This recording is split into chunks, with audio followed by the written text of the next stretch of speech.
Okay, let's get started. Well, let's pick it up with the establishment of the American federal system back in 1787. We discussed states and how they operate within our constitutional context. And of course, it's modified to meet changing conditions.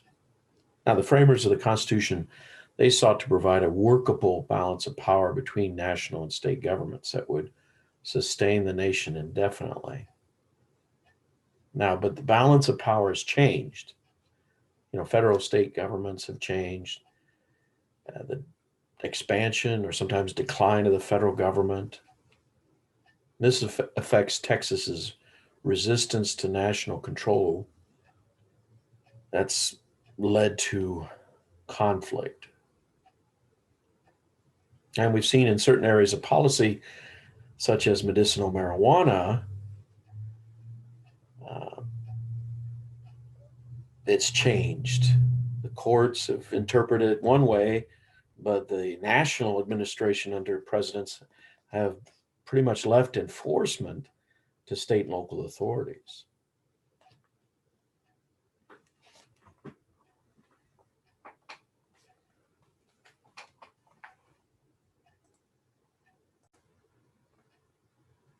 So this process it's ever evolving. Now, from 1865 till around 1930-ish, the Congress exercised power only in a couple areas in terms of interstate commerce. They regulated the railroads, and those were the big things. Now, during the 30s, the federal government extended its jurisdiction into traditionally state and local governments, such as regulating the workplace, unemployment insurance, those kinds of things. Minimum wages, maximum hours, worker safety. And this led to a lot of cases before the Supreme Court during the 1930s. Another thing that's been used to influence really states has been the federal government's use of what we call federal grants in aid. These are grants of money to the states from the federal government. They give money to the states, and the states are to implement programs. So the national government's influence on state policymaking has really widened, and the state's controls lessened. Now, beginning in the 80s, under Ronald Reagan, that started to decrease a little bit. Continuing through George W. Bush, states gained, local governments gained more freedom and a little bit more flexibility to spend federal money as they chose. Now, in some areas, such as public assistance, they were granted less money to spend. So this decline in national control has been identified as something called devolution, where the responsibility shifts to the states, and it even accelerated under Bill Clinton in the 1990s. Once the Republicans took over Congress, taxes were reduced, expenditures were reduced, and responsibilities were shifted to the states. They're compelled to create the programs, and sometimes with less revenue. So Texas has been forced to assume more responsibility for highways, mental health, public assistance like welfare. States sometimes have to match money, for instance, like the children's health insurance program, or they risk losing the federal funds.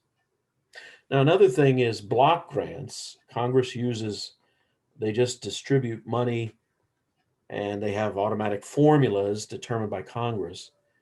And this is given to states, and it allows them to have greater flexibility.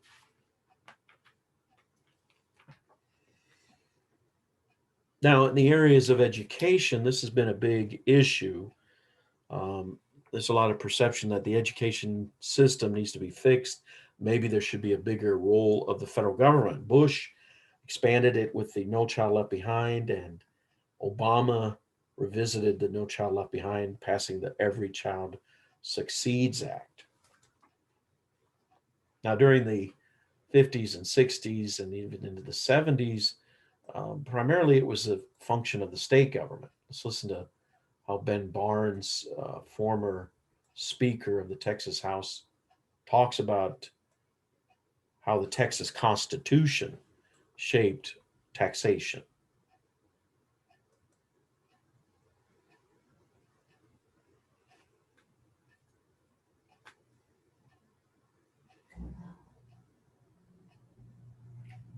We'd been grasping at where we were going to raise that much money. We had to raise a significant amount of money.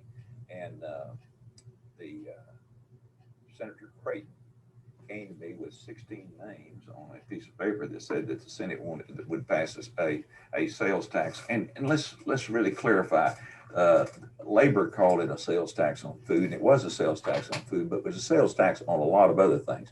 29 states have sales tax that are straight across the board. Now, what was going to happen on this sales tax? That anyone that made below $25,000 a year was going to get back all the sales taxes they paid. So you spend 2/3 of your income, or say $18,000, and the sales tax at that time was going to be 2%. So you were going to get back $360 at the end of the year. So it was not near as regressive. But what happened was, a lot of people believe that the public stood up and rose up the fact that we're about taxing food, and there was a lot of opposition, and labor organized a lot of buses to come. But let me tell you what really happened. We were putting beer under the sales tax, and the beer lobby had an inordinate amount of influence with the Speaker of the House, and they were able to turn the House around after the House leadership had already met and agreed to this. They turned it around and they voted against the sales tax unanimously. And that's when I made my speech that I remember very well, with the beer lobbyist in the balcony of the Senate, when I said that we were going to have a tax bill, and that tax bill is going to include beer. If we have to stay here until snow is covering the Capitol lawn, we will not go home until we pass tax beer. And we put a barrelage tax on beer, increase the barrelage tax, and I'm very proud of that. But if people are opposed to an income tax, and I am not opposed to an income tax, if we could take an income tax and eliminate 85% of the ad valorem taxes, we have some of the highest ad valorem taxes in the world, and there's a way to do a fair state income tax. But people that scream about income taxes, Texas is going to have to, if we're not going to have an income tax, we're going to have to put the sales tax on some other items, whether it be services. There's going to have to be a lot of other items going to the sales tax. Whether food goes or not, I don't know. But there's not any other way to raise the amount of revenue. We're talking about a deficit this next session of the legislature, when they convene in January of 2003. We're talking about a deficit of over $6 billion. And they're going to have to. And they don't need to spend $6 million more money. They need to spend $12 billion. And I'm not talking about wasting any money, and I'm not talking about the political rhetoric that we've got to scale down government and we've got to have a more business-like approach. That's for the candidates to talk about, and that's fine and good. But we have some serious deficiencies in this state, in our public education system, and we need to produce twice as many college people ready to go to college in 10 years as what we're doing now. And they're going to have at least 2 years of college just to meet the job requirements that we've got right here in Texas. And when we've got the highest dropout rate in the United States, particularly among minorities, and when we're incarcerating 1 out of every 4 black men and 1 out of every 6 Hispanics in the penitentiary, and those people are grade school dropouts, we're going to have to do something about our public education system. And it's not only in Texas, but it's throughout the country. And a lot of our inner cities don't have the proper buildings where children can have the atmosphere in which they can learn. We've got to decrease it. We've got to decrease the class size. We've got to eliminate a lot of the things that the teachers have to put up with today, and red tape and reporting features. We've just got a lot to be done, and we can't continue. It's just not going to work. There's a clause in the Constitution that says we have to pay as you go. The legislature cannot convene They cannot adjourn without having balanced the budget, and that's a very healthy thing. And they're going to have to buckle their belts and find some political courage and a box of cereal or wherever they're going to find it, and a glass of water or something, and really have the courage to go do what's right for this state, whether it be Republican or Democrat.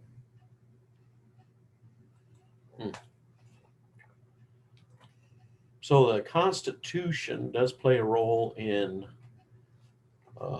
policymaking in that respect, which is where we're going to get into right now. In this case, we're talking about education.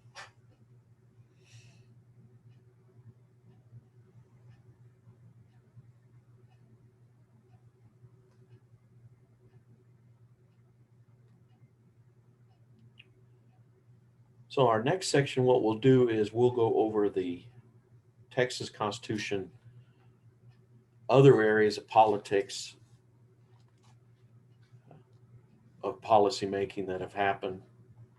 Let's first look at the origins and development of the state constitution, which is the main source of power for the Texas state government. It's been around for 140 years. Now it defines the state government, its powers, its limitations, its the Texans' civil liberties, civil rights. Generally, constitutions should indicate the process by which problems will be solved. And Ben mentioned a few that, we've got to balance our budget and we have to provide education to students. How do we finance that? Well, we do it at the state level through a sales tax, like he mentioned. He suggested an income tax, not very popular, but he also suggested trading off the property tax. He called it the ad valorem tax, and that's been suggested. And these are issues, these are policies that come up in the state legislature, and the Texas Constitution plays a role in all this.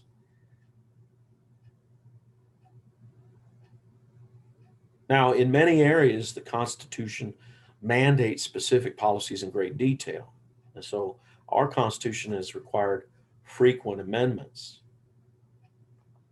The preamble hasn't changed much. That's like we the people in the U.S. Constitution.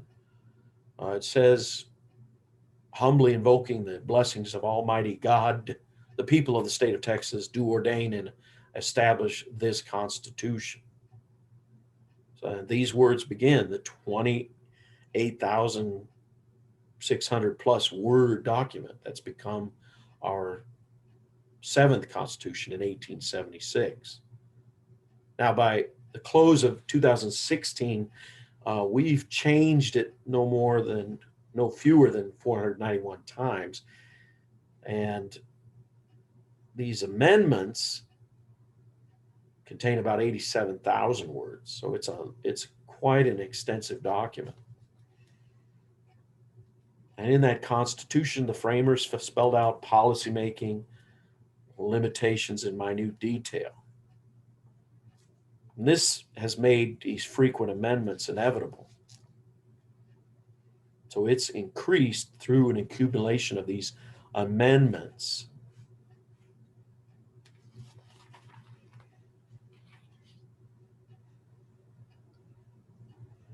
Now, this constitutional history of Texas begins with the Constitution of Coahuila and Texas within the Mexican federal system in 1827, and the Constitution of the Republic of Texas in 1836. Texas has since been governed under its state constitutions of 1845, 61, 66, 69, and finally 1876. And each of these seven has reflected the political situation that existed when the specific document was drafted. So in these following sections in your book, pages 57, 58, 59, 60, 61,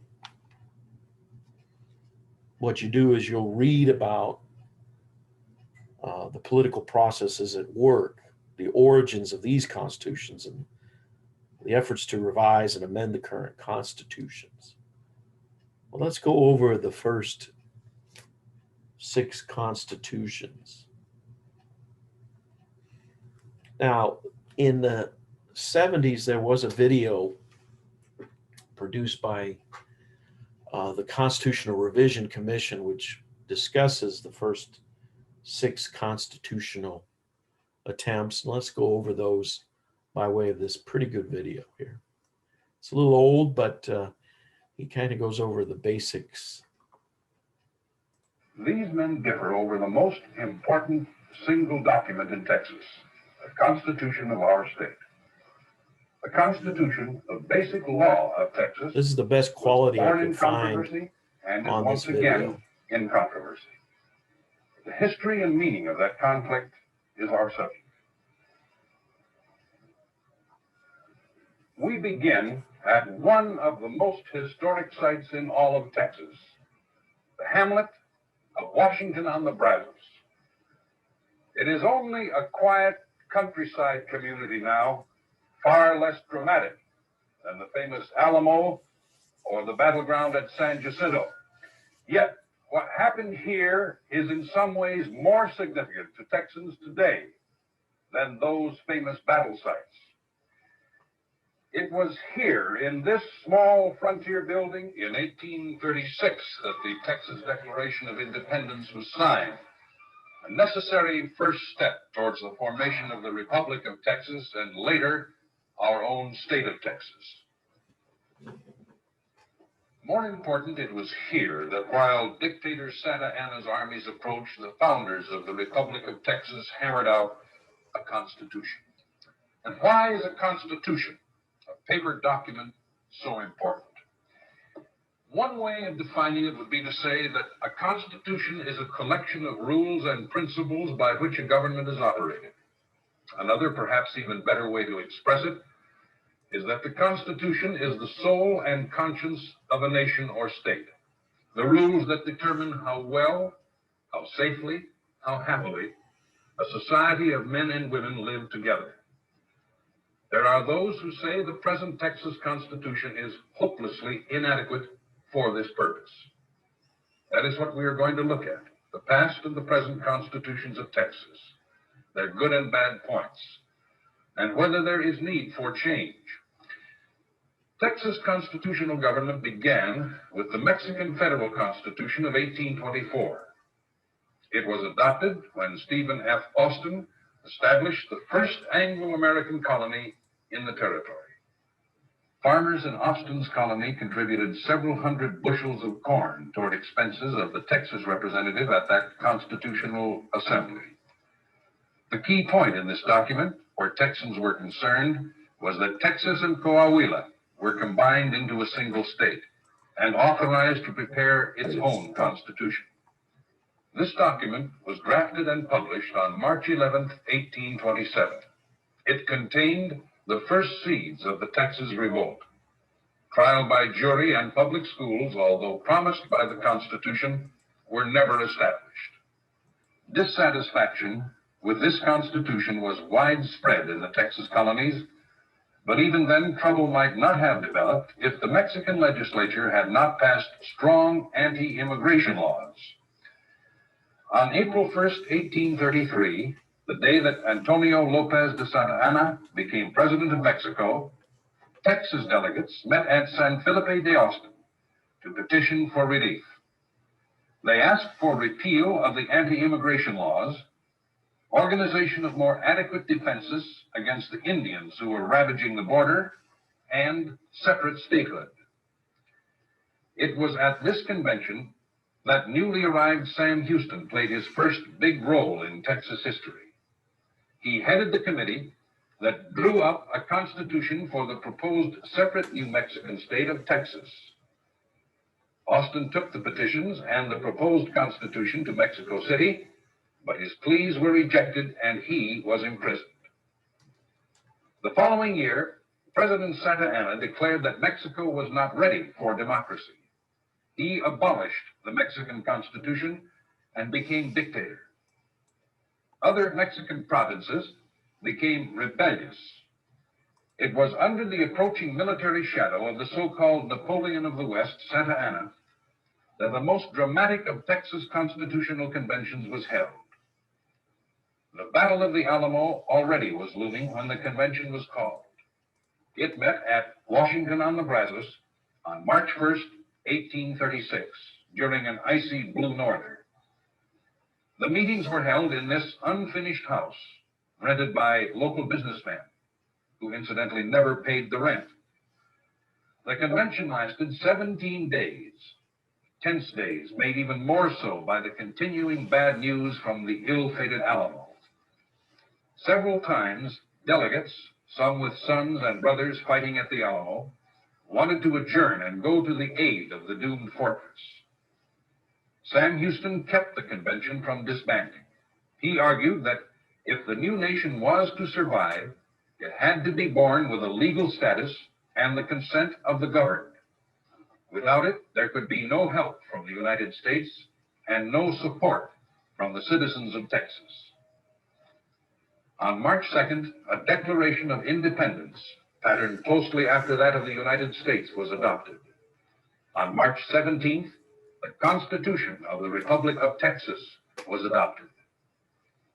By that time, the Alamo had fallen, the defenders were dead, and the Army of Mexico was moving eastward. Most of the delegates scattered to recruit volunteers for Sam Houston's army and to fight for the government they had conceived.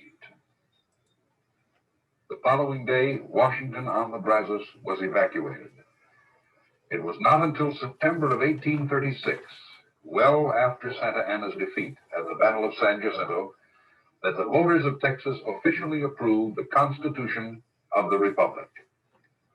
However, the most popular of all the Texas constitutions was the one adopted in 1845, when Texas joined the Union. It was a pioneer document.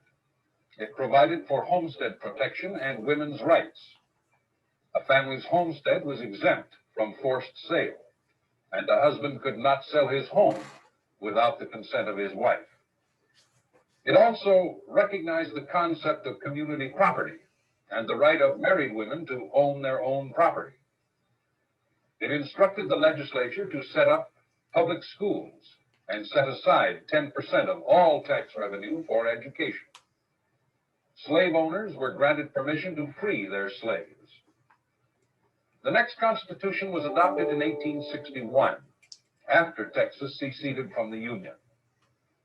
Governor Sam Houston refused to call a special legislative session to consider secession. However, when citizen leaders called a special convention which adopted a secession ordinance, Houston was removed from office. The convention then drew up the Constitution of 1861. This Constitution was essentially the old 1845 document with amendments to fit changed circumstances. The preamble was altered to emphasize states' rights. Officials were required to take oaths supporting the Confederacy, and no slaves were to be freed by anyone. After the Confederacy was defeated, there was a period of turmoil and upheaval. A convention was called in 1866 to prepare a constitution which repudiated secession, slavery, and the Confederate war debt. This constitution, however, was invalidated by the U.S. Congress. Edmund J. Davis was named governor. He was later elected by the voters. Another constitutional convention was called in 1868. This so-called carpetbagger constitution was adopted, the longest and most controversial in the state's history. It gave Governor Davis dictatorial powers, and he took advantage of it. He created a state police recruited largely from frontier desperados who used Gestapo-like tactics to break up political meetings and subdue the citizenry. It was this period of dictatorship that set the stage for the adoption of the present Constitution. R. Henderson Shuffler of the Institute of Texan Cultures is a student of this era. In the fall of 1873, the majority of the people of Texas had an opportunity for the first time since the war to vote on what kind of state government they would have. they immediately threw out Governor Davis and his cohorts and replaced him with two very large, very strong men. One was Richard Cope, a 6'4" intellectual who weighed about 250 pounds and had the popular nickname of Old Brains. They replaced a Republican legislature with a new Democratic legislature. But Davis wouldn't accept the verdict of the election.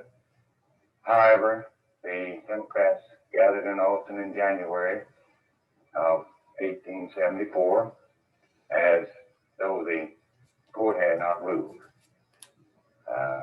Davis stayed in control of the Capitol, and the whole thing was in such an uproar that as old Rip Ford, one of the toughest men in Texas who was appointed to help keep the peace during this disturbance, wrote several years later, if one shot had been fired, 20,000 people would have been killed immediately. However, Davis had appealed in the meantime to President U.S. Grant to send in federal troops to support him. Grant replied by telegram that he would have no part in the internal affairs of Texas. Within a few days' time, under great pressure, Governor Davis withdrew. The state was in such a horrible situation, so far as finances were concerned, that the entire operation was having to be financed with warrants, which were issued for daily expenses and which were being hawked on the streets of Austin at 50 cents on the dollar. Coke and his friends set out to clean it up and straighten things out. One of the things that they knew would be necessary was a new constitution. So in 1875, at Coke's behest, a constitutional convention was called. One of the strongest points in this new constitution was the Open Bill of Rights, which was set out specifically to protect the freedom of the individual Texan and to protect him from big and dictatorial government. The second important factor in the new Constitution was the limitation of the powers of the executive, with most of the power of government turned over to the legislature. The people of Texas had all of the dictatorial executive government that they wanted.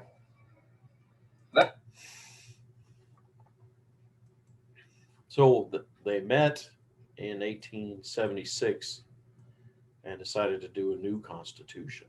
So to review, the first one was in the context of the Mexican federal system, and two states in Mexico were combined, Coahuila and Texas, and people were not sovereign in themselves, the state government was.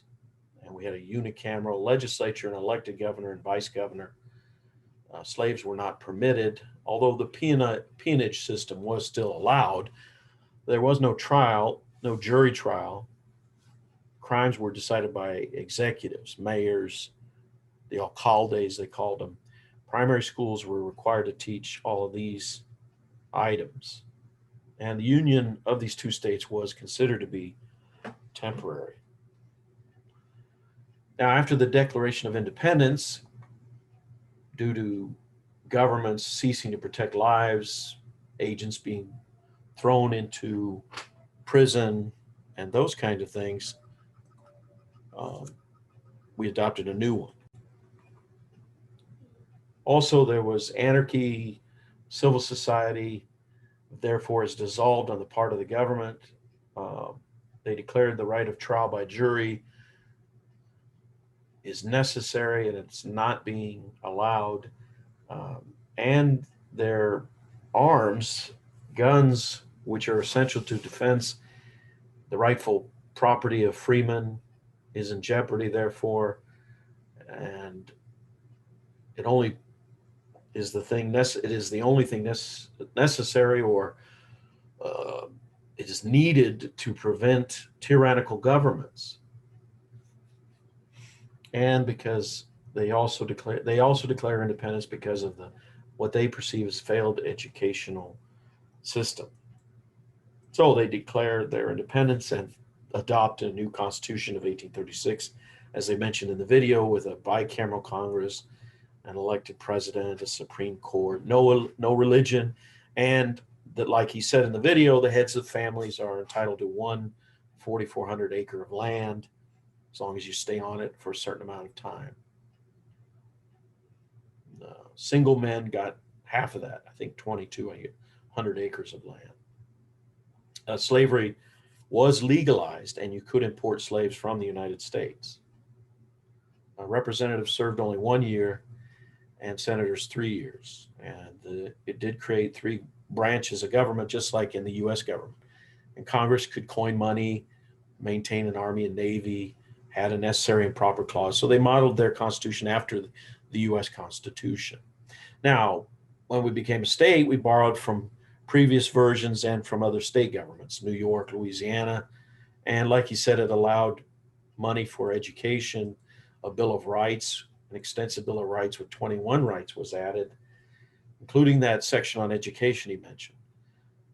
Free males, as well as African-American males over 21, could vote. And the legislatures were paid, the legislators, $3 a day. No lottery, no divorce, except by legislative grant, though. And as he mentioned, community property was still recognized. And a man couldn't sell his property without his wife's permission. And no dueling. You couldn't participate in a duel. Now, when we joined the Confederacy, which was approved by popular vote, the Confederate military couldn't vote. Ministers could not serve in the legislature. And we made some minor changes in line with the Confederacy. After the Civil War, of course, that we ruled in the case, the courts ruled in the case of Texas versus white states could not secede from the Union.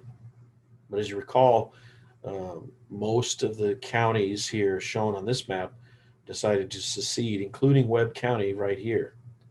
These hill country counties, German, Czech immigrants up here on the Red River, the people that occupied this area who came from the upper South, who didn't own slaves, they were just farmers. They didn't approve of slavery, or they didn't care. They didn't have any economic ties. They had ties to the Midwest, free states. They sold their products up there. They voted against secession as well.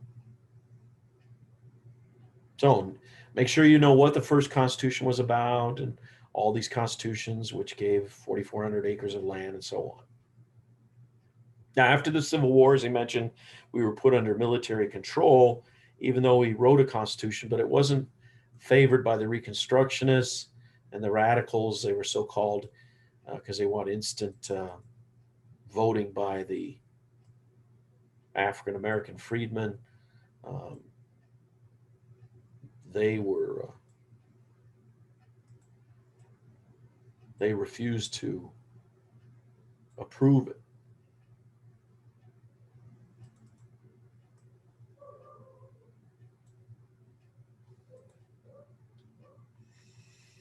Governor Davis was put in place, and then he was elected.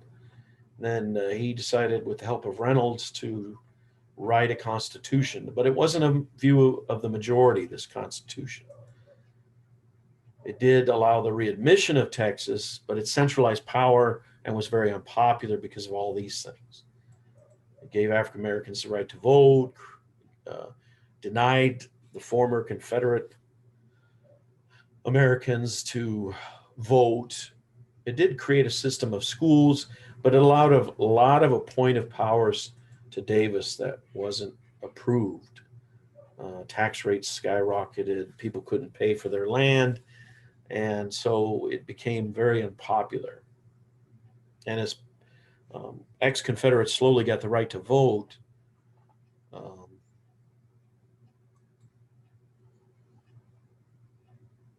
they finally voted out Davis, and the administration and Reynolds and the Army, they left. And so they wrote a new one. There was a short time when they, during this time period, when a proposed state of West Texas was even proposed with a capital in San Antonio, but it didn't last very long, just a proposal. So the Democrats took over and allowed all Confederates, ex-Confederates to vote, and E.J. Davis lost in this 1872 election, which was ratified in 1873, and then they drafted a new Constitution in 1875, and it was approved by the year of 1876, and that's our current one. Most of the people were Democrats, and this one represented their wishes. Most were members of the Farmers Union or the Texas Grange, and they wanted to go back to everything they had before the Civil War. That was the reform they had in mind.